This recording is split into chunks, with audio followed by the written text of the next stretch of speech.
Welcome everyone. Now we have again come to discuss another topic for human excretory system. Urine formation के बारे में आज पढ़ेंगे. रक्त से मूत्र कैसे बनता है. So how urine is formed from blood, इसके बारे में आज हम लोग जानकारी इकट्ठा करेंगे. यूरिन फॉर्मेशन के कुछ स्टेप्स है, एक एक करके उनके बारे में जानेंगे. Majorly today we will discuss about the first step, that is glomerular filtration. ठीक है, ग्लोमेरुलस क्या है ये हम लोगों ने जानकारी हासिल की है पिछले बार में. मैल्फिजियन कॉर्पसल के बारे में भी जाना है, एक बार मैं फिर आपको रिवाइज करा देता हूँ. ठीक है, ह्यूमन यूरिनरी सिस्टम या एक्सक्रीटरी सिस्टम जो हमारा comprises of 2 kidneys, 2 ureters, 1 urinary bladder and 1 urethra. ठीक है, तो किडनीज के अंदर ही हमारा ये जो ब्लड है उसका फिल्टरेशन होगा. ठीक है, ब्लड का फिल्टरेशन कहाँ होता है? किडनी में. और अगर क्वेश्चन आ गया ब्लड का प्यूरिफिकेशन कहाँ होता है, तो ना ऑक्सीजनेशन मोस्टली रिलेटेड, तो यानी कि लंग्स उसका आंसर जाएगा. ठीक है, तो मोस्टली ब्लड का फिल्टरेशन होगा. जो भी ब्लड है उसमें से वेस्ट प्रोडक्ट्स है, जो वेस्ट मटेरियल है, metabolic waste such as mostly urea, तो इसका बाहर निकालेगा यूरिन की माध्यम से. ठीक है, urine also contains other waste products also in other small quantity such as creatinine, uric acid, ammonia other than urea. ठीक है, urea is our major excretory product, इसीलिए हम लोगों को यूरियोटेलिक भी कहा जाता है, because we excrete urea in mostly in our urine consist mostly of urea. ठीक है, तो हम लोग को यूरियोटेलिक भी कहा जाता है. ओके, फिर इसके अंदर जो किडनी है, किडनी की बात करेंगे, किडनी के अंदर की स्ट्रक्चर्स की बात करेंगे तो 2 स्ट्रक्चर्स के बना हुआ है. अंदर वाले को स्ट्रक्चर को मेडुला बोलते हैं, बाहर वाले को कॉर्टेक्स. तो मैंने उसका जो कवरिंग है वो renal capsule, adipose capsule and renal fascia होता है. तो एक तो कवरिंग है प्रोटेक्शन के लिए, और उसके अंदर 2 पार्ट्स है. किडनी के 2 पार्ट्स है. जो बाहर वाले पार्ट्स होते हैं, बाहर वाले part that is called as cortex, इसे कॉर्टेक्स कहा जाता है. और अंदर जो है उसे मेडुला कहा जाता है. But medulla is mostly in the form of pyramids, medullary pyramid के फॉर्म में है. ठीक है, तो मेडुलरी पिरामिड के फॉर्म में है. इसका मतलब कि ये कोनिकल टाइप का पिरामिड टाइप का स्ट्रक्चर है, यहाँ पे इसका यूरिन का फॉर्मेशन होगा. मेनली जहाँ नेफ्रॉन है वो यहीं पे लोकेटेड होते हैं. तो जिस तरह आप इस डायग्राम में देख रहे हैं कैसे ब्लड वेसल्स, हम लोगों ने जाना ना ब्लड से कैसे यूरिन बनेगा, तो ब्लड वेसल्स इसमें प्रवेश किया, आर्टरी, और ये फाइनर ब्रांचेस वगैरह में डिवाइड हो जाता है, माइनर फाइनर ब्रांचेस. फिर वो कुछ एक टफ कैपिलरी बनाते हैं जिसे ग्लोमेरुलस कहते हैं. सपोज यहाँ पे एक टफ कोई कैपिलरी वगैरह यहाँ पे कुछ बनाए. ठीक है, ये किडनी को मान लीजिए, यहाँ पे सपोज कोई टफ कैपिलरी बनाए, और यहाँ से जो आपका एफरेंट आर्टियोला आएगा, ठीक है, और कैपिलरी बना दिया. फिर एफरेंट यानी कि पतला वाला, तो वो बाहर जाएगा. तो इस तरह का यहाँ पे लोकेशन होता है. ठीक है, तो मोस्टली ये जो लोकेशन होता है ये कॉर्टेक्स में होता है. कहाँ पे लोकेशन होगा? कॉर्टेक्स में इसका लोकेशन होगा. ठीक है, और यहाँ पे बॉमेंस कैप्सूल वगैरह जो प्रेजेंट होते हैं, दीज आर वो mostly they will be present in the cortex. फिर वो नीचे फर्दर कंटिन्यू होता है. बॉमेंस कैप्सूल, डीसीटी और पीसीटी वगैरह प्रेजेंट होता है कॉर्टेक्स एरिया में, और लूपा फैनले वगैरह ही मोस्टली मेडुला में जाता है. ठीक है, तो अगर यहाँ पे देखिए डायग्राम में आपका एक किडनी का बनाता हूँ, एक बड़ा सा किडनी बनाते हैं. ये लीजिए बड़ा सा किडनी. ठीक है, तो इसके अंदर बाहर वाला कॉर्टेक्स हो गया, और इसके अंदर सपोज ये मेडुलरी पिरामिड बना दी. ठीक है, तो इसके अंदर ब्लड वेसल्स आए हैं, आर्टरी वगैरह जो भी ब्लड वेसल्स आया है, ये फर्दर माइनर ब्रांचेस वगैरह में डिवाइड हो जाते हैं, है ना, फाइनल ब्रांचेस में. और ये यहाँ पे कुछ टफ कैपिलरी बना देंगे. ठीक है, और फिर वो वहाँ से चले जाएंगे. ठीक है, तो इफरेंट, और यहाँ पे जो कॉर्टेक्स में मेन जो लोकेशन आपका होगा कॉर्टेक्स में, यहीं पे वो प्रेजेंट होता है हमारा बोमेंस कैप्सूल वगैरह कॉर्टेक्स में. और जो भी डिस्टल कॉन्वोल्यूटेड ट्यूब्यूल वगैरह भी हल्का मुड़ा हुआ कॉर्टेक्स एरिया में रहेगा, और नीचे मेडुला में जाएगा आपका लूप ऑफ हेनले. और फिर डीसीटी वापस ऊपर रहता है कॉर्टेक्स में ही ना, फिर कलेक्टिंग ट्यूब्यूल में वो वापस जुड़ जाएगा. फिर कलेक्टिंग ट्यूब्यूल अपना यूरिन को सब जगह ना, यहाँ पे भी नेफ्रॉन है यहाँ पे भी ना, कॉर्टेक्स में गया हुआ है, मेडुला में गया है, लूप ऑफ हेनले, फिर वापस इस तरह. So they will all give their secretions to various the collecting duct. So collecting duct फिर इकट्ठा करके बनाएंगे तो मेजर डक्ट ऑफ बेलेनी बोला जाता है, बड़ा सा कलेक्टिंग डक्ट। कलेक्टिंग डक्ट के अंदर क्या भरा हुआ है, यूरिन बना हुआ है, जो कि रीनल पैपिला के पास ओपन होगा। टिप ऑफ पिरामिड को रीनल पैपिला कहते हैं, रीनल पैपिला। तो रीनल पैपिला के पास ये ओपन अप होगा और इस तरह से फिर माइनर कैलिक्स वगैरह में ब्लड जाएगा, फिर माइनर कैलिक्स में एक मेजर कैलिक्स में जाएगा, फिर यहाँ पे रीनल पेल्विस होगा, रीनल पेल्विस से फिर यूरेटर में फिर चला जाएगा, फिर यूनरी ब्लैडर में स्टोर होगा। जो आधा लीटर कैपेसिटी होता है अप्रोक्सीमेट, वो बढ़ सकता है तो वहाँ पे स्टोर होगा। फिर एज एंड व्हेन रिक्वायर्ड वो बाहर वॉइड होगा, बाहर निकलेगा, एक्सक्रीट होगा यूरिन हमारे बॉडी से। ठीक है, तो ये हमारा स्ट्रक्चर है। तो ये कैसे यहाँ पे जो टफ बना है, जो टफ कैपिलरी है, तो this is our tuft capillary, इसको ग्लोमेरुलस कहते हैं। तो ये ग्लोमेरुलस जैसे जो बना है ये है ना, इसके अंदर यहाँ पे कैसे ब्लड छनता है, कैसे फिल्टर होता है, उसके बारे में हम लोग आज पढ़ेंगे।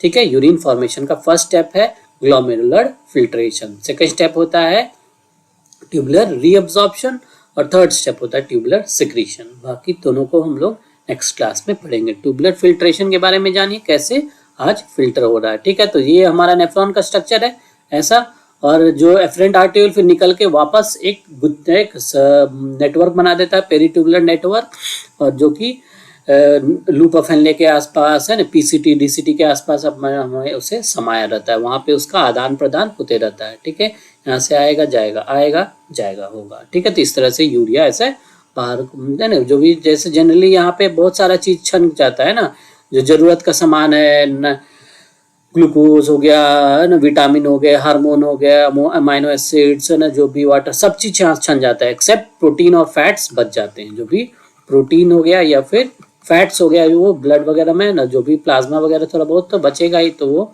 उसमें रह जाता है। मोस्ट ऑफ देम वो ब्लड नीचे छन के चला जाता है।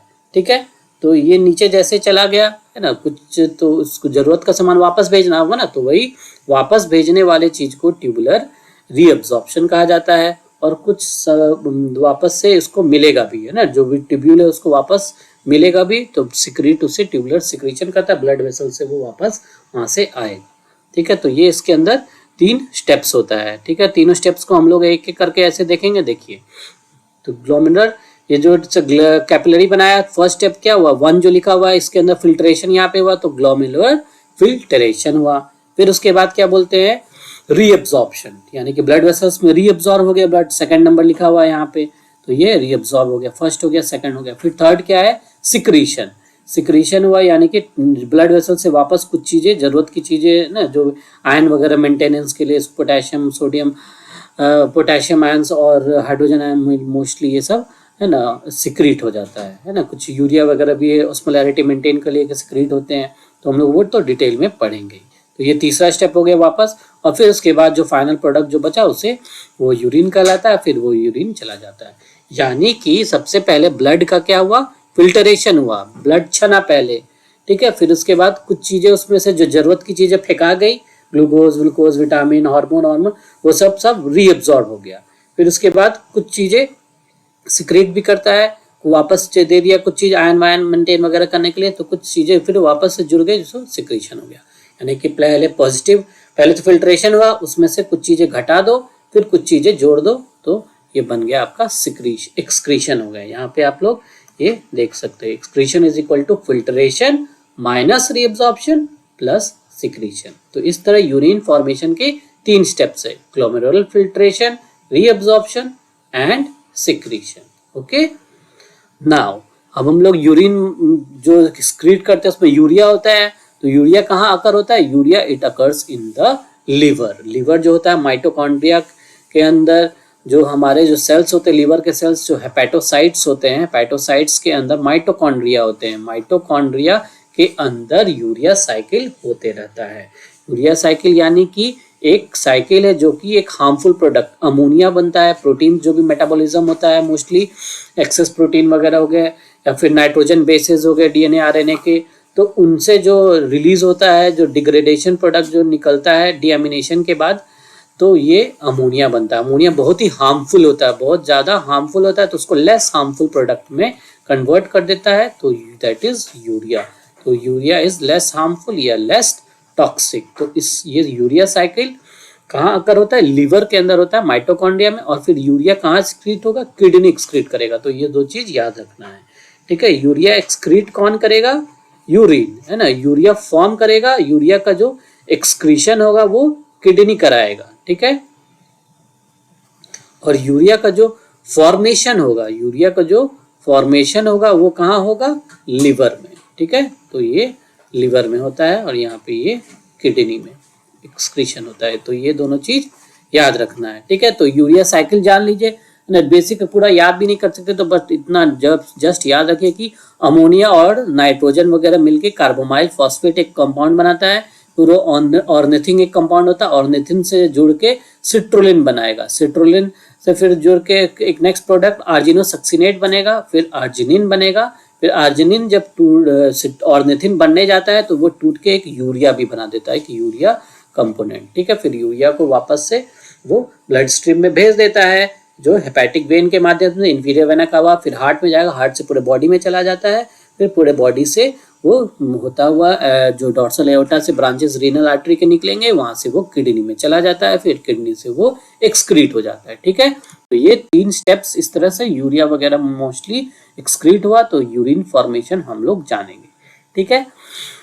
चलिए, और सबसे पहले जानने के लिए मार्फिजियन कॉर्पसल भी आपको जानना चाहिए। मार्फिजियन कॉर्पसल पता ही है किसे बोलते हैं? जो भी है एफरेंट आर्टियोल आकर जो भी टफ कैपिलरी बनाया, ठीक है। फिर उसके बाद इफरेंट आर्टियोल बना, तो ये जो आपका ग्लोमेरुलस है, what is this? This is glomerulus, glomerulus, glomerulus और बॉमेंस कैप्सूल जो हुआ, ठीक है, जो भी बॉमेंस कैप्सूल हुआ, तो ग्लोमेरुलस और बॉमेंस कैप्सूल ये दोनों मिलके क्या बनाते हैं? Malpighian corpuscle, Malpighian corpuscle. तो this is our Bowman's capsule, ठीक है।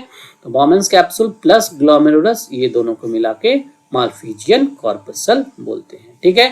तो ये आप लोग को याद रखना है, ठीक है। चलिए, तो सबसे पहले अब हम लोग इसके अंदर कैसे छनता है, क्या होता है, ब्लड कैसे फिल्टर होता है, इसके बारे में हम लोग जानेंगे। सबसे पहले तो क्या रीजन है फिल्ट्रेशन होने का? सबसे मुख्य कारण, मेन कारण क्या है कि जो ग्लोमेरुलर जो फिल्ट्रेशन होता है, इसके अंदर जो आर्टरियोल आ रहा है, this is our efferent arteriole, it is our efferent arteriole, ठीक है। तो ये एफरेंट आर्टरियोल है, ए है ना, एफरेंट आर्टेरियोल। तो एफरेंट आर्टरियोल का जो थिकनेस होता है वो ज्यादा थिक होता है, डायमीटर में वो ज्यादा क्या होता है? थिक होता है।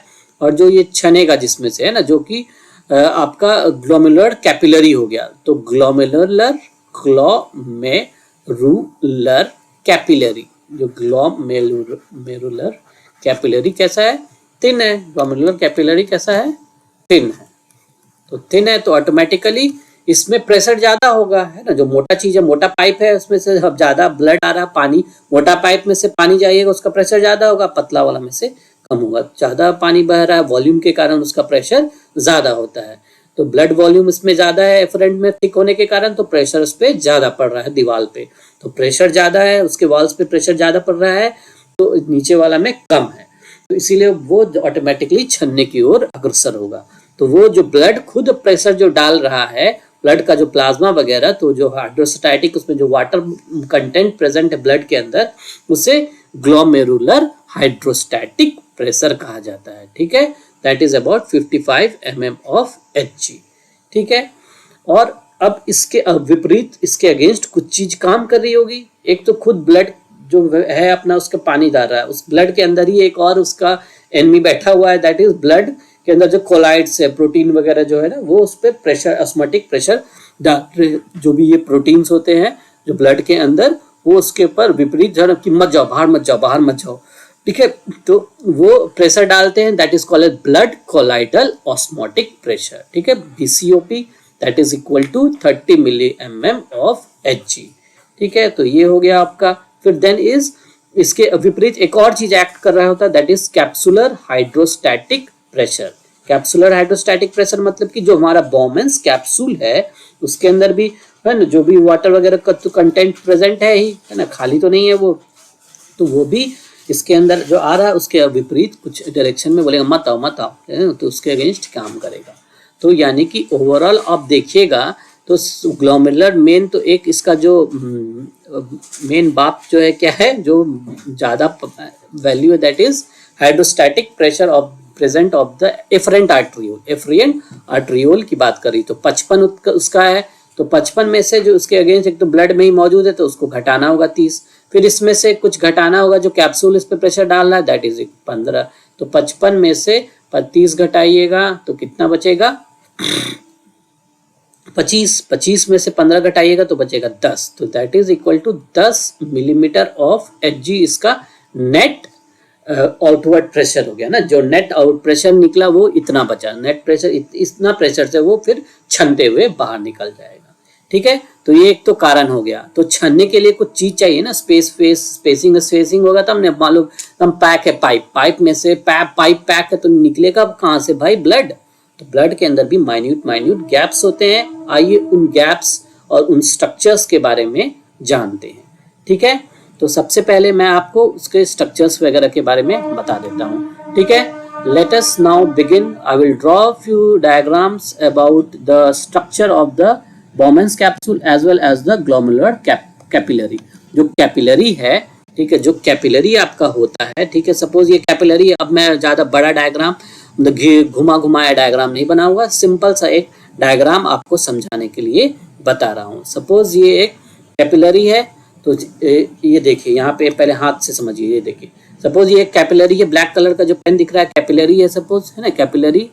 तो इसके ऊपर जो हमारा बॉमन्स कैप्सूल के जो सेल्स होते हैं, कुछ सेल्स होते हैं, बॉमन कैप्सूल का जो लेयर होता है उसे पोडोसाइट्स कहते हैं। ठीक है, वो इनको इस तरह से जकड़ा रहता है। ठीक है, तो ये कैपिलरी दिख रहा है, इस तरह से ऐसे जकड़ा रहता है, ऐसा इसका अरेंजमेंट इस तरह का होता है। और इसके अंदर जो पोडोसाइट्स वगैरह होते हैं, ये जो इसके फिंगर लाइक एक्सटेंशंस हो रहे हैं, इसे पेडिसल्स कहा जाता है। क्या कहते हैं इनको, पेडिसल्स। तो पेडिसल्स इस तरह ऐसे जकड़ा हुआ कैपिलरीज वगैरह को।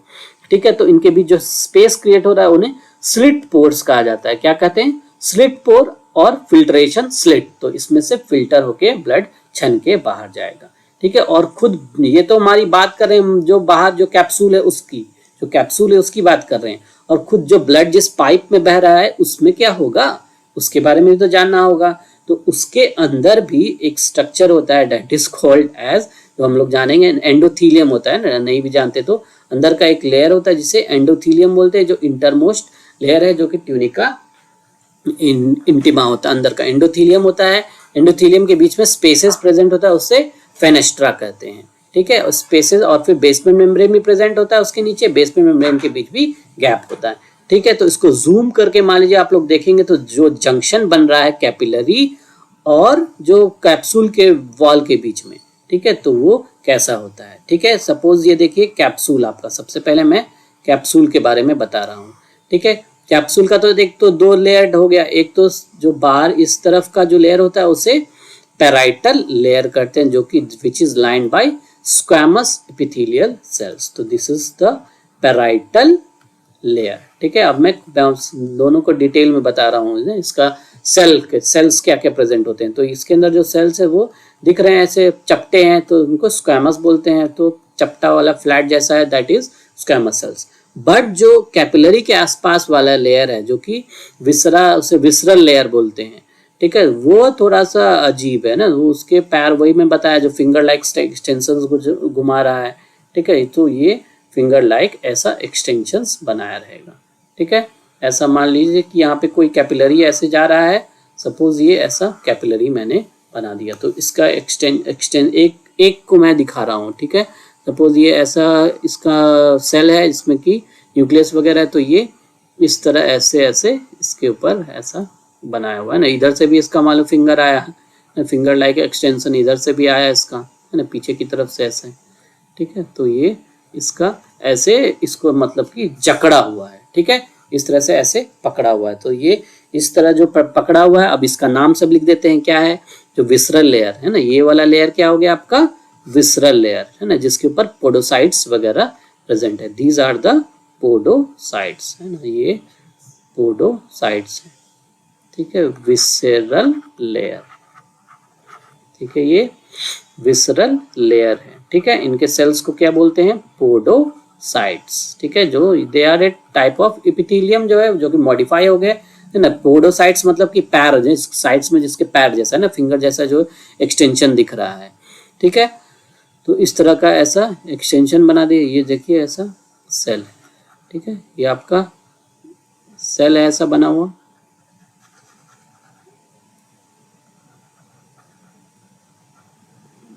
ठीक है। इन दोनों के बीच में ये जो स्पेस बन रहा है इसको स्लिट पोर्स कहा जाता है।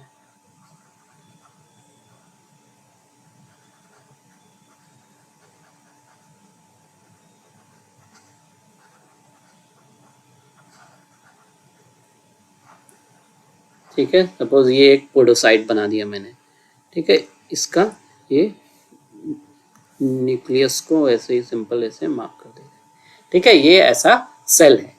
तो अब ये जो आपको स्ट्रक्चर दिख रहा है दैट इज द पैर। पैर जो होता है दैट इज पेडिसेल। इसे पैर को क्या बोलेंगे, पेडिसेल बोलेंगे।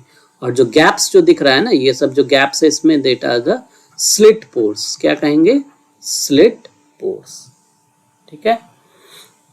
तो ये हो गए स्लिट पोर्स, है ना। स्लिट पोर्स या फिर filtration slits, filtration slits, filtration slits कहा जाता है इनको, जिनके से पानी छनेगा, है ना। पानी नहीं, ब्लड छनेगा, ठीक है।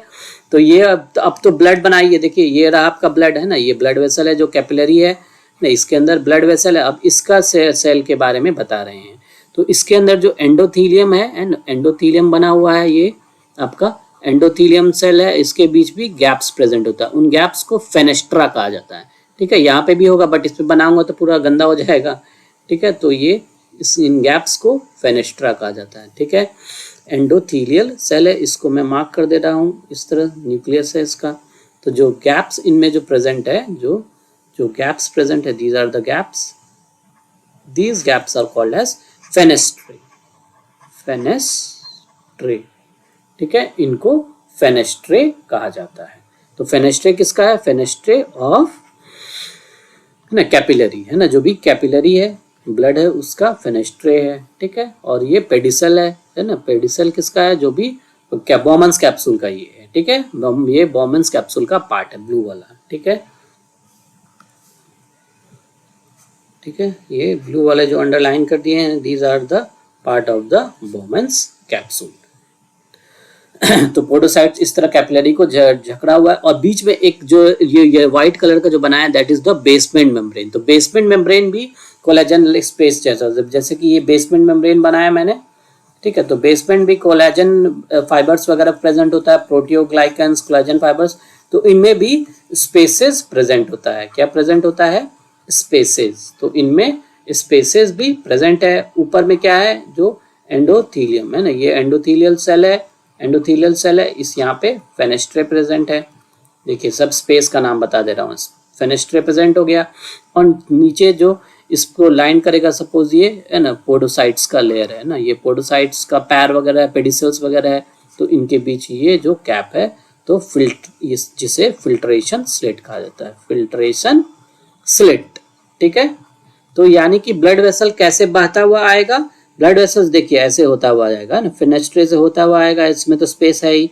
और ये पोडोसाइट्स के बीच जो गैप है, फिल्ट्रेशन स्लिट, उससे बहता हुआ चला जाएगा। यानी कि पानी पूरा ऐसे ऐसे ऐसे एकदम बहने लगेगा यहाँ से ना, इस तरह से, यहाँ से ब्लड निकल के जाने लगेगा, ठीक है। तो ये बॉमन्स कैप्सूल के अंदर हो रहा है ना, ये सब बॉमन्स कैप्सूल के अंदर हो रहा है, जो इसका जो स्ट्रक्चर है, ठीक है। तो ये 3D में इसको इमेजिन करिए। तो ये देखिए, मैं आपको इसके लिए ये डायग्राम यहाँ पे देखिए, ठीक है।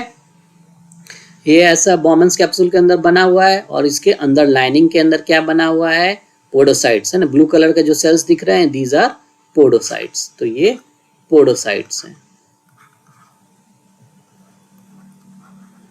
पोडोसाइट्स, ठीक है। और ये कैपिलरी है, ये वाला तो कैपिलरी दिख रहा है आपको।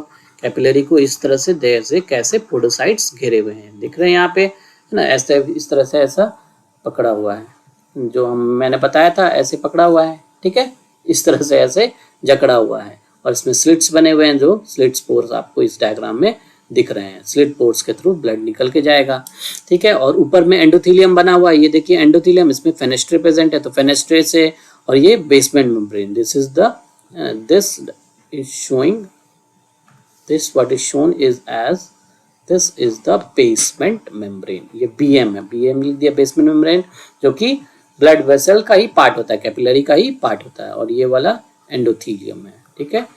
एंडोथेलियल सेल हो गया, ये एंडोथेलियल सेल, बेसमेंट मेम्ब्रेन हो गया, और ये आपका पोडोसाइट हो गया, क्या हो गया, पोडोसाइट। तो इस तरह से यहाँ पे इसका बढ़िया से स्ट्रक्चर ऐसा बना हुआ है, ठीक है।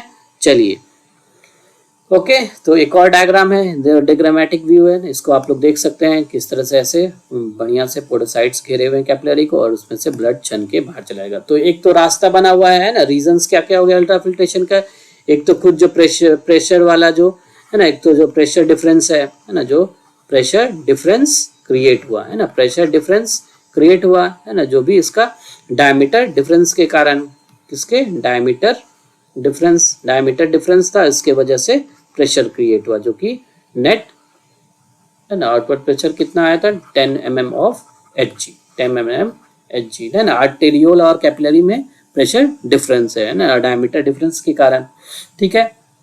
तो ये इसका रीजन। और दूसरा जो इसका जो स्पेसेस वगैरह प्रेजेंट है ना, जो भी इसमें जो स्पेसेस प्रेजेंट है उसके थ्रू ब्लड निकल के गया है ना, ब्लड कम्स आउट ना, स्पेसेस जो प्रेजेंट है जिसके थ्रू हमने वो रास्ता देखा, जो उसके थ्रू ब्लड निकल के जाता है, ब्लड कम्स आउट है ना, यानी कि फिल्टर्स, ब्लड का क्या हो गया, फिल्टर।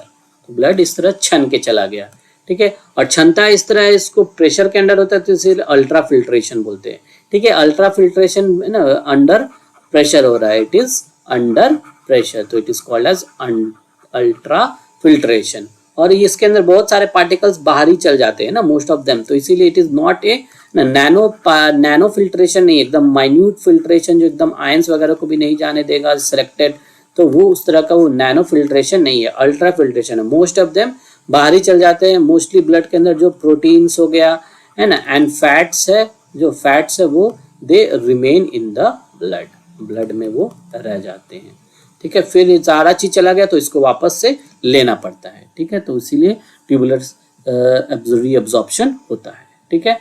फिर नाउ कुछ वैल्यूज याद करने होते हैं। ग्लोमेरुलर फिल्ट्रेशन जो हमने पढ़ा, ये जो स्टेप हो रहा है ग्लोमेरुलर फिल्ट्रेशन, उसका रेट क्या है ना, उसका कुछ वैल्यूज हमें जानना होता है। तो ये मान लीजिए बोमेंस कैप्सूल बना हुआ है, इसके अंदर जो कैपिलरी वगैरह है, इसके अंदर का क्या इसका रेट है। तो जो भी ब्लड वेसल मान लीजिए सपोज इसमें जो इसको भेजा छानने के लिए, जो इसको ब्लड वेसल्स भेजा था छानने के लिए, अप्रोक्सीमेटली जो एफरेंट आर्टेरियोल वगैरह होता है वो कितना ब्लड भेजता है, जो वैल्यू है वो आपको याद करना है। एनसीईआरटी में भी दिया हुआ है 1100 से 1200 ml, ठीक है। 1100 से 1200 ml ये इसमें भेजता है। और फिर छन के जो फिल्ट्रेशन जो गिरता है वो कितना होता है, 125 ml। These all units are per minute, है ना। 1 मिनट की अगर बात करें तो इसका वैल्यू इतना पर मिनट होता है। तो ये जो this value is called as the GFR, glomerular filtration rate, 125 ml per litre होता है। टोटल कितना होता है, 1100 से 1200। और 1100 से 1200 एक और वैल्यू याद करना है कि it is the 1/5 value of जो टोटल जो हमारा वेंट्रिकल जो करता है, हमारा वेंट्रिकल जो ब्लड भेजता है, ठीक है। तो ऑफ द जो कार्डियक जो आउटपुट हो गया आपका, है ना, जो 5 से 6 लीटर के आसपास हो जाए, है ना, 5 से 6 लीटर का अबाउट 1/5 हो गया, कितना, 1000 के आसपास। तो वही अप्रोक्सीमेटली उतना ब्लड निकला कहाँ से, हार्ट से इतना ब्लड निकला, है ना, 5 से 6 लीटर। उसमें से 100 से 1200 ml कहाँ, किडनी की ओर गया, है ना, ये किडनी की ओर गया पर मिनट, है ना, ये किडनी की ओर गया, किडनी की ओर गया। और किडनी की ओर इतना ब्लड एफरेंट आर्टेरियोल में आया, बट नीचे कितना छन के गया, 125 ml, बाकी तो उसमें रह गया, है ना, बाकी इसमें रह गया। अगर नहीं रहेगा तो भाई पूरा ब्लड खाली हो जाएगा ना, दिक्कत हो जाएगी, ठीक है। तो इतना नीचे जो टिब्यूल्स में जो गया है ना, जो कि रीनल टिब्यूल के अंदर कितना ब्लड गया, GFR 125 ml पर मिनट। तो ये ग्लोमेरुलर फिल्ट्रेशन रेट याद रखना है, 125 ml पर मिनट, ठीक है। इसके अकॉर्डिंग अगर वैल्यू निकालिएगा 1 मिनट में, मतलब कि कि 125 ml हो रहा है, तो पूरा पर डे में कितना हो जाएगा, पर डे में इसको जितना मिनट होता है 1440 से मल्टीप्लाई करिएगा, है ना, यानी कि इट विल 125 गुने 4400 इतना मिनट होता है एक दिन में, है ना, एक दिन में, वन डे में। तो इसका वैल्यू कितना आ जाएगा, करीब 180 लीटर, है ना, ml में, तो ये इतना लीटर आ जाएगा, 180 लीटर पर डे, इतना लीटर GFR ये डेली हमारा पर डे GFR वैल्यू। अगर क्वेश्चन में MCQ में आ गया तो ये पर डे का वैल्यू होगा, ठीक है। अब इतना तो छन के यूरिन नहीं ना बनेगा, इतना यूरिन तो भाई नहीं बनेगा, सारा यूरिन बन जाएगा। 180 लीटर पर डे यूरिनेट कर रहे हैं, सुसु कर रहे हैं 180 लीटर, तो क्या हाल होगा भाई, हर दिन सुसु में ही बैठे रहेंगे, है ना। तो हर समय, है ना, पूरा घंटा 24 घंटा बाथरूम में सुसु में कर रहे हैं, तो इसलिए तो ऐसा तो नहीं होगा। इसीलिए वापस से कुछ चीजें वापस सिक्रीट होगा, क्या होगा, सब चीज सिक्रीट होगा, वापस से ब्लड को भेज देगा। तो अप्रोक्सीमेट जो वैल्यू होता है ना, वो यूरिन का कितना होता है, 1.5 लीटर, कितना होता है, 1.5 लीटर पर डे, ठीक है। तो पर डे 1.5 लीटर ही अप्रोक्सीमेट होता है ना, 1.5 से 2 लीटर, 1 से 2, जो भी अपना एवरेज कितना है, 1.5 लीटर पर डे इतना यूरिन होता है। तो बाकी इतना सारा जो अबाउट 99% है ना, 99% रीअब्सॉर्ब हो जाता है, क्या होता है, रीअब्सॉर्ब हो जाता है। अगर रीअब्सॉर्ब नहीं होगा तो भाई हम लोग हमेशा वॉशरूम में पाए जाएंगे, ठीक है। तो इस तरह से इसका मैकेनिज्म है, सिस्टम है, ठीक है। अब मैकेनिज्म की इसका टोटल बात किया जाए तो इसका कंट्रोल, इसका रेगुलेशन भी कुछ 3 तरीके से होता है, ये हम लोग आज पढ़ेंगे। लास्ट पार्ट इसका यही है, 3 मैकेनिज्म।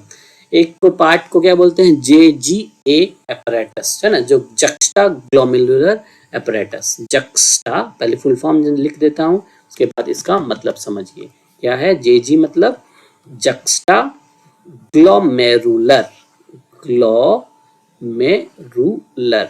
ठीक है, जक्स्टा ग्लोमेरुलर apparatus, ठीक है। तो ये इसका नाम है। जक्स्टा मतलब कि नियर, ग्लोमेरुलर जो टफ्ट ऑफ कैपिलरी, उसके आसपास जो कुछ सेल्स लोकेटेड होते हैं उनके बारे में जानना होता है। तो ये कुछ सेल्स, 3 टाइप के सेल्स के बने हुए हैं।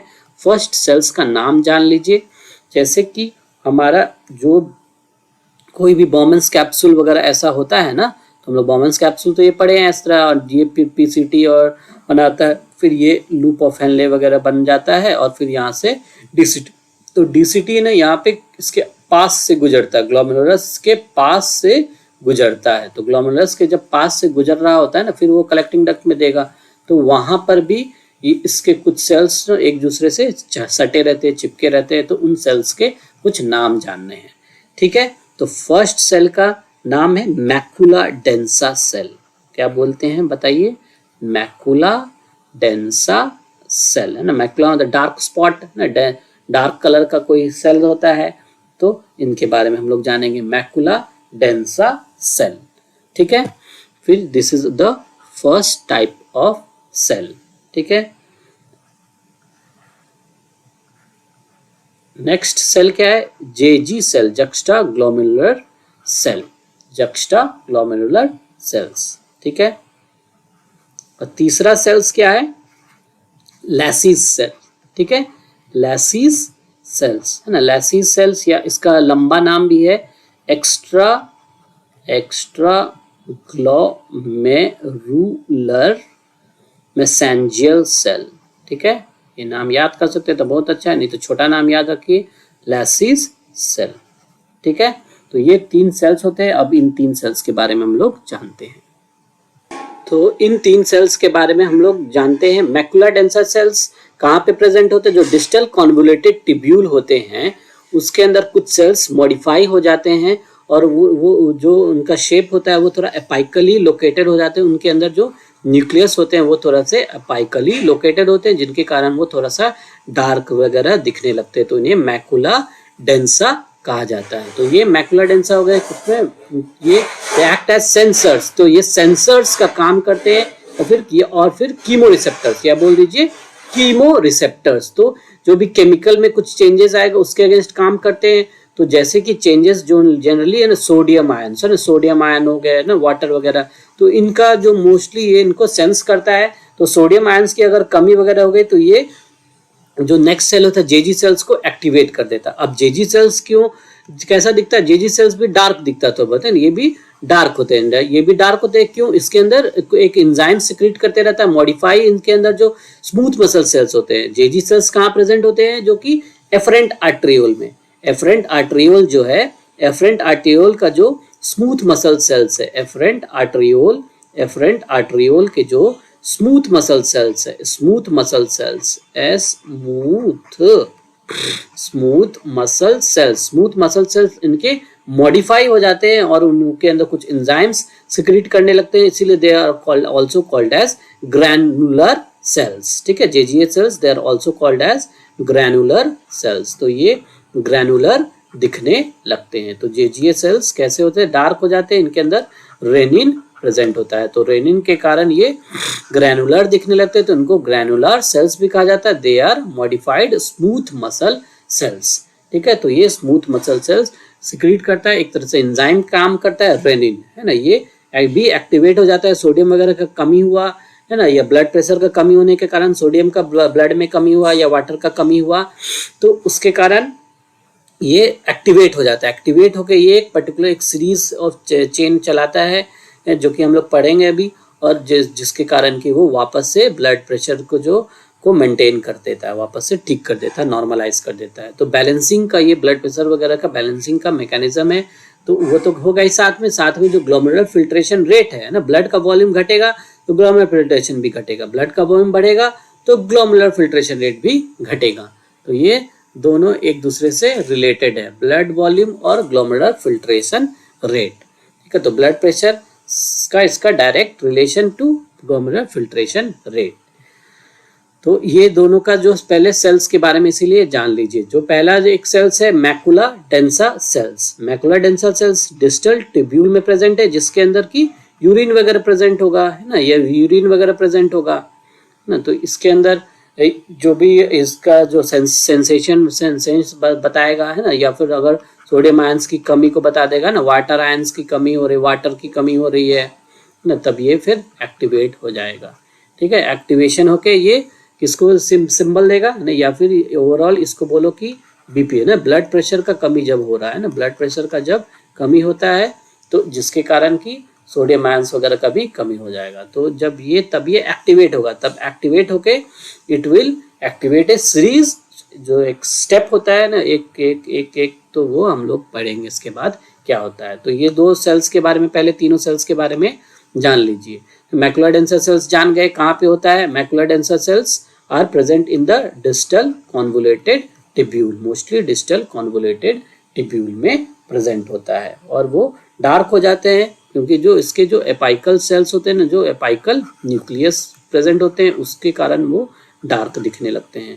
ठीक है, ये डार्क क्यों दिखता है, रेनिन इसके अंदर रेनिन प्रेजेंट होता है, जिसके कारण ये प्रेजेंट होता है। तो ये डिस्टल सेल्स के जो एपिथेलियल सेल्स होते हैं वो मॉडिफाई हो जाते हैं, और इसके अंदर जो जेजी सेल्स होते हैं they are the smooth muscle cell. जो आर्टरियोल है ना, स्मूथ मसल सेल्स, जो cells of efferent arteriole, it is present, these are related to efferent arteriole। किसके, efferent arteriole। तो ये सब चीजें याद रखना है।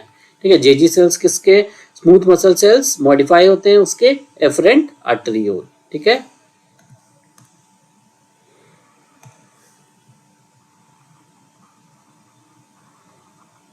efferent arteriole। ओके, ये याद रखना है।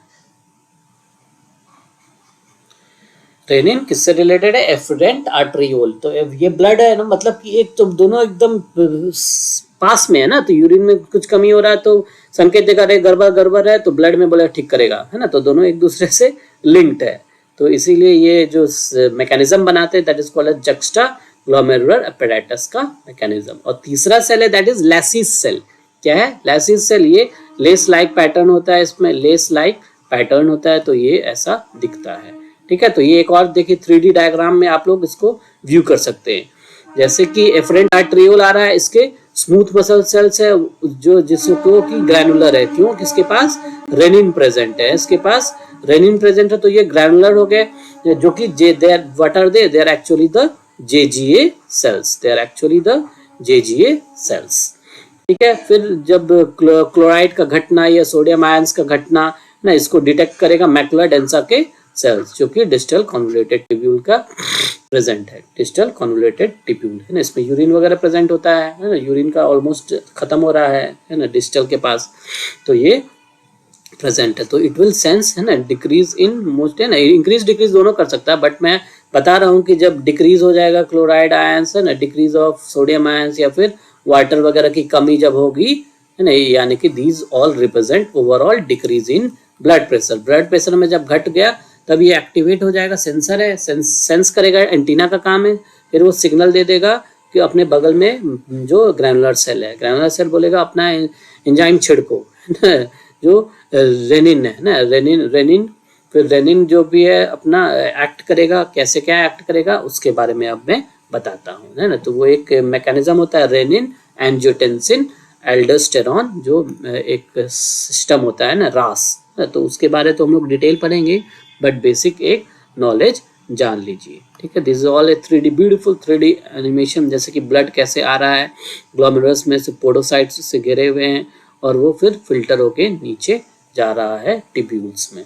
तो ये आप लोग you can appreciate this 3D animation of the glomerular filtration, ठीक है। ये बड़ा चौड़ा दिख रहा है तो एफरेंट आर्टरियोल होगा, ये इफरेंट है, और यहाँ पे देखिए मैकुला डेंसा भी दिख रहा है, ये डिस्टल ट्यूब्यूल का है, और कुछ लैसिस सेल बीच में है ना, कुछ सेल्स मॉडिफाई एफरेंट आर्टरियोल में मॉडिफाई हो गए ग्रैनुलर है, ठीक है। तो ये सेंसरी मैकेनिज्म यहाँ पे प्रेजेंट है, ठीक है। जेजीए सेल्स के अंदर जो रेनिन होते हैं अब कैसे एक्टिवेट हो गया ना, जैसे कि ब्लड प्रेशर वगैरह में कुछ कमी आया है ना, ब्लड प्रेशर में कुछ कमी आया, तो यानी कि ब्लड प्रेशर में कमी आया यानी कि सोडियम आयंस वगैरह कुछ घटा है ना, ऑटोमेटिक सोडियम आयंस वगैरह घटे, तो इन लोगों के घटने के कारण है ना ये एक्टिवेट हो जाएगा, ये रेनिन को बोलेगा ना, जो मैकुला डेंसा सेल्स बोलेगा कि रेनिन सिक्रीट करो, तो रेनिन विल कन्वर्ट है ना एंजियोटेंसिन है ना, एंजियोटेंसिनोजेन है ना, एंजियोटेंसिनोजेन जो कि ब्लड में प्रेजेंट होता है, ठीक है। तो ब्लड में वो रिलीज हुआ है ना रेनिन, तो एक तरह से ब्लड में रिलीज हुआ, तो इसीलिए it will act as a hormone और एंजाइम दोनों का काम करता है, ठीक है। ब्लड में हुआ तो ये एंजियोटेंसिन बनाता है, एंजियोटेंसिन है ना, पहले है ना 1 बनाता है, फिर 2 बनाता है ना, तो फिर 1 के बाद फिर एंजियोटेंसिन 2 बना देगा, फिर एंजियोटेंसिन जब 2 बनेगा ये वैसो कंस्ट्रिक्टर होता है, ठीक, क्या होता है वैसो कंस्ट्रिक्टर है, जो वैसो कंस्ट्रिक्टर होता है, वैसो है ना, तो ब्लड वॉल्यूम घटा है ना, वैसो कंस्ट्रिक्शन के बाद में दबा देगा तो ब्लड प्रेशर को एक तरीके से वो इस तरह से बढ़ा सकता है। एक तो उसका वैसो कंस्ट्रिक्शन वाला मेथड हुआ है ना, तो which will lead to increase in blood pressure, यानी वापस नॉर्मलाइज करने की कोशिश करेगा। और एक और इसका खुद एक और अपना तरीका है जो एक एल्डोस्टेरॉन रिलीज करवाता है एड्रेनल कॉर्टेक्स से, तो एंजियोटेंसिन ना एल्डोस्टेरॉन को भी एक्टिवेट करा देता है। एड्रेनल कॉर्टेक्स एड्रेनल ग्लैंड में है, ठीक है। इसका डिटेल हम लोग रास मैकेनिज्म जो होता है रेगुलेशन में हम लोग पढ़ेंगे, बट ये ओवरऑल बस ऐसे ही जान लीजिए कि कैसे ब्लड प्रेशर को मेंटेन करता है, उसी तरह सिमिलरली यानी कि इनडायरेक्टली फिर ग्लोमेरुलर फिल्ट्रेशन रेट भी कंट्रोल हो जाता है। तो एड्रेनल ग्लैंड हुआ, एड्रेनल ग्लैंड फिर एल्डोस्टेरॉन रिलीज करता है, ठीक है, एल्डोस्टेरॉन। फिर एल्डोस्टेरॉन क्या करता है, एल्डोस्टेरॉन जो हमारा जो डीसीटी हो गया या कलेक्टिंग ट्यूब्यूल हो गया, वहाँ पे ना जो डीसीटी या फिर कलेक्टिंग डक्ट के आसपास वहाँ पे जो सोडियम चैनल्स वगैरह है ना, सोडियम चैनल वगैरह को खोल देगा और सोडियम चैनल वापस से एब्जॉर्ब होने लगेगा इनटू द ब्लड ना, ब्लड में ये एब्जॉर्ब होने लगेगा। तो ब्लड में एब्जॉर्ब होने की वजह से और जैसे सोडियम आयंस एब्जॉर्ब हुआ तो साथ साथ वाटर का भी एब्जॉर्प्शन हो जाता है, तो वाटर का भी एब्जॉर्प्शन ब्लड में होने लगेगा। तो ब्लड में वाटर बढ़ गया है ना, Na बढ़ गया, वाटर बढ़ गया, यानी कि ब्लड का वॉल्यूम बढ़ गया, ठीक है ना। तो ब्लड का वॉल्यूम बढ़ गया और ब्लड में जो इलेक्ट्रोलाइट्स वगैरह आ गए, तो जिसके कारण की ब्लड प्रेशर फिर नॉर्मलाइज हो जाएगा, ब्लड प्रेशर इंक्रीज हो जाएगा, यानी कि वापस से उसको नॉर्मलाइज कर देगा। तो इस तरह से इसका सिक्रीशन है, जैसे बीपी ब्लड प्रेशर घटा तो कैसे ब्लड प्रेशर को बढ़ाएगा, ठीक है। बट लगातार अगर कमी हो जाएगा, बहुत दिक्कत हो जाता, फिर वही हाइपोटेंशन वगैरह हो जाएगा, ठीक है। तो अगर नॉर्मल चीजें हो रही है तो बॉडी मेंटेन कर देता है, तो नॉर्मल बीपी बढ़ा तो फिर जीएफआर भी ऑटोमेटिकली बढ़ जाएगा, जितना ब्लड प्रेशर बढ़ रहा है, ज्यादा ब्लड प्रेशर जा रहा है तो ऑटोमेटिकली वही ब्लड आर्ट्रियोल में जाएगा, रीनल के जो किडनी के अंदर भी एफरेंट आर्ट्रियोल में, तो वहां से फिर ज्यादा ब्लड छनेगा तो जीएफआर भी ऑटोमेटिकली बढ़ जाएगा। ठीक है, तो ये आपको याद रखना है। ये यहाँ से आपका मैंने ऐसे बना हुआ है। ठीक है, क्या हुआ, एंजियोटेंसिनोजन एंजियोटेंसिन बनाता है और ये एंजियोटेंसिन सेकंड बनाएगा। सेकंड वाला है ना, तो सेकंड वाला क्या पावरफुल वैसे कंस्ट्रिक्टर होता है, तो कंस्ट्रिक्शन के कारण ब्लड प्रेशर को का जो वॉल्यूम से रिलेटेड ये नहीं किया, ये क्या डायमीटर घटा दिया ना, किसी का पतला कर दिया और वॉल्यूम उतना ही रह गया तो ज्यादा उस पर प्रेशर डालने गया, तो ये तो एक तरीका हो गया उसको वॉल्यूम बढ़ाने का। ठीक है, दूसरा तरीका क्या है कि दूसरा एड्रेनल ग्लैंड का मदद लिया है ना, एड्रेनल ग्लैंड का जो कॉर्टेक्स होता है वहां से रिलीज होगा एक hormone that is aldosterone. Adrenal gland kidney के ऊपर लोकेटेड होता है, तो ये ब्लड से होते हुए वहां जाएगा हार्मोन, है ना। तो एक तरह से ये उसको इनडायरेक्टली दूसरा हार्मोन को ये एक्टिवेट कर दिया, एल्डोस्टेरॉन को। एल्डोस्टेरॉन क्या करता है, जो भी डीसीटी और सीटी हो गए है ना, जो भी कलेक्टिंग डक्ट है ना, सीटी क्या हो गया कलेक्टिंग डक्ट, कलेक्टिंग ट्यूब्यूल है ना, कलेक्टिंग डक्ट और डिजिटल कॉन्वोल्यूटेड ट्यूब्यूल के पास जो सोडियम गेटेड चैनल्स वगैरह होते हैं वो खोल देता है, दरवाजा खोल देगा, सोडियम जैसे बहा उसके साथ वाटर भी एब्जॉर्ब वगैरह जाने लगता है, जहाँ इलेक्ट्रोलाइट जाते हैं मोस्टली वाटर भी उसके साथ साथ हो लेता है, तो इसके कारण ब्लड का वॉल्यूम बढ़ जाएगा। ब्लड वॉल्यूम यानी कि वॉल्यूम इसमें बढ़ा है ना, वॉल्यूम बढ़ा दिया, इसका डायमीटर वगैरह से नहीं रिलेशन लिया, ब्लड का वॉल्यूम बढ़ा ज्यादा हो गया तो पानी ज्यादा ट्यूब में बढ़ गया तो ज्यादा प्रेशर डालेगा ना, तो ब्लड का वॉल्यूम ज्यादा हो गया, मतलब कि क्योंकि इसके अंदर जो ब्लड का जो प्लाज्मा है ना, जो प्लाज्मा है, प्लाज्मा का वॉल्यूम बढ़ गया ना, प्लाज्मा का वॉल्यूम ऑटोमेटिकली इंक्रीज हो गया क्योंकि ब्लड पानी बढ़ा, पानी के कारण। ठीक है, तो प्लाज्मा का वॉल्यूम बढ़ा तो प्रेशर बढ़ गया, प्रेशर बढ़ने के कारण जीएफआर भी बढ़ जाएगा। तो इस तरह से अब हम लोग ये देखते हैं कि कैसे बीपी घटा या फिर जब जीएफआर घटा है ना, और जीएफआर है ना, जीएफआर जब घट जाएगा। ठीक है, तो ये दोनों साथ में रिलेटेड है।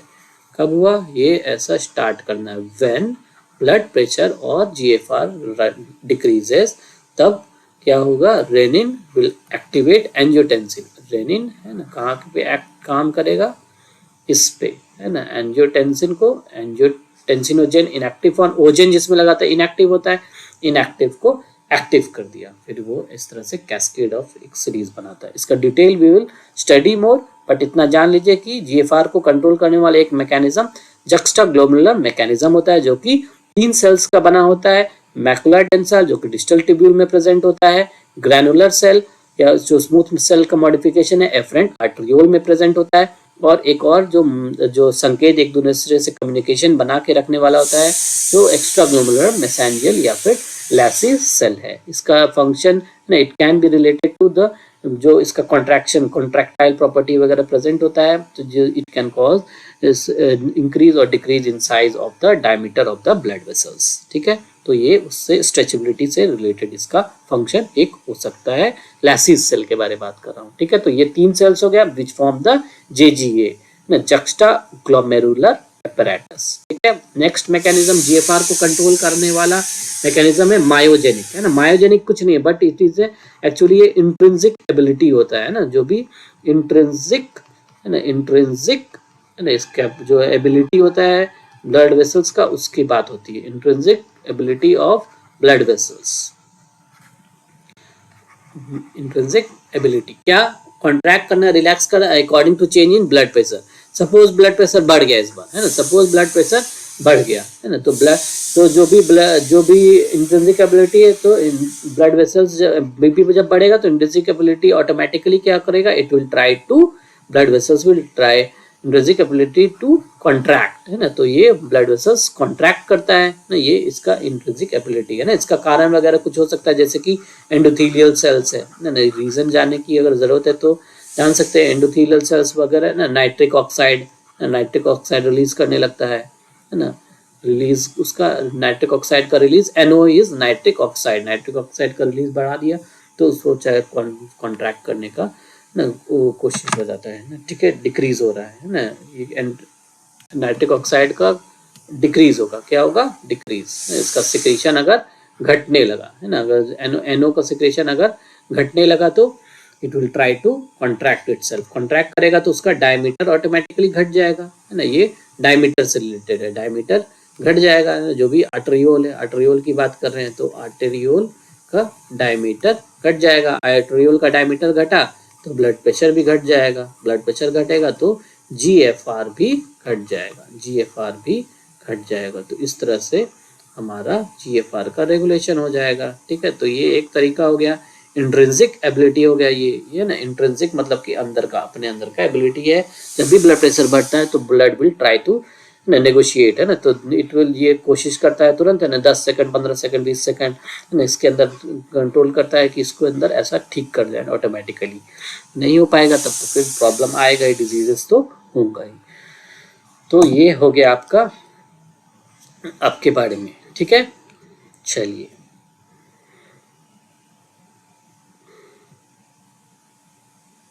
now the next is about the third mechanism, that is the neural mechanism. This is the third mechanism. Second mechanism क्या था, मायोजेनिक। थर्ड मैकेनिज्म क्या है, न्यूरल, है ना। न्यूरल मैकेनिज्म क्या है, बस सिंपल, बस उतना डिटेल इसके बारे में नहीं पढ़ना है। तो ऑटोनॉमिक नर्वस सिस्टम हमारा जो होता है वो भी न्यूरल रेगुलेट करता है, तो इसके पास न्यूरल कंट्रोल प्रेजेंट होता है। जो भी इसके पास अपना सिस्टम प्रेजेंट है ना, सिंपैथेटिक पढ़े होंगे ना, सिंपैथेटिक एंड पैरा सिंपैथेटिक, जो भी नर्व एंडिंग्स इसके पास प्रेजेंट होते हैं, तो उसके सिंपैथेटिक, तो उसके रेगुलेट, उसके अंतर पे भी ये कंट्रोल करता है। They also control the JGA, है ना, JGA को भी कंट्रोल करता है, JGA अपरेटस को भी ये सब कंट्रोल करते हैं। ठीक है, तो वो हो गया कि न्यूरल मैकेनिज्म भी इसमें प्रेजेंट है। ठीक है, नाउ ये हो गया हमारा ग्लोमेरुलर फिल्ट्रेशन। अब जो सारा चीज छन के आ गया, अब उसको कुछ कुछ चीज, जरूरत की चीजें भेज देना वापस, जैसे कि ग्लूकोज, अमाइनो एसिड, ये सब चीज, तो इनको ट्यूबुलर एब्जॉर्प्शन बोलते हैं, रीअब्जॉर्प्शन, है ना, या फिर ट्यूबुलर, उसके बाद कुछ चीजें सिक्रीट भी करता है तो उनको ट्यूबुलर सिक्रीशन करते हैं, ट्यूबुलर रीअब्जॉर्प्शन, है ना, वापस से एब्जॉर्ब हुआ तो इट इज ट्यूबुलर रीअब्जॉर्प्शन। ठीक है, तो जनरली जो ये एनसीईआरटी का डायग्राम, इसको देख लीजिए, इसमें क्या होता है, रीअब्जॉर्प्शन हो रहा है, जैसे कि ना जो भी बाइकार्बोनेट आयन आ गया, सोडियम आयंस आ गए ना, जो भी न्यूट्रिएंट्स हैं, अमाइनो एसिड्स, ग्लूकोज, ना वाटर हो गया, पोटेशियम आयंस, तो ये सब का एब्जॉर्प्शन हो जाएगा, तो इस रीअब्जॉर्प्शन हो जाएगा मोस्टली फ्रॉम द PCT। और रीअब्जॉर्प्शन जो नीचे जाइएगा डिसेंडिंग वगैरह में तो H2O का होता है। फिर उसके बाद वहाँ पे जो असेंडिंग लिम्ब है उसमें मोस्टली NaCl का होता है। किसका होगा सॉरी, NaCl का होगा। ठीक है, तो ये इम्परमेबल होते हैं वाटर के लिए, तो मोस्टली ये इलेक्ट्रोलाइट्स को वापस रीअब्जॉर्ब कर देते हैं NaCl। ठीक है, तो इसका डिटेल हम लोग पढ़ेंगे। तो ये सारे ट्यूब्यूल्स के बारे में, ट्यूबुलर सिक्रीशन और ट्यूबुलर रीअब्जॉर्प्शन और सिक्रीशन के बारे में। ठीक है, DCT सिमिलरली क्या आ गया, DCT भी जो NaCl है ना, जो NaCl है, NaCl हो गया, H2O हो गया, HCO3 हो गया, तो ये सब जो मैं सर्कल कर रहा हूँ, ये सब सारे क्या हो रहे हैं, these are all getting reabsorb, तो ये सब वापस रीअब्जॉर्ब हो रहे हैं। जो भी सर्कल किया हुआ है ये सब क्या हो रहा है ना, सर्कल वाला रीअब्जॉर्ब हो रहा है ना, रीअब्जॉर्प्शन इन सब चीजों का हो रहा है। ठीक है, ये सारा चीज रीअब्जॉर्ब हो रहा है।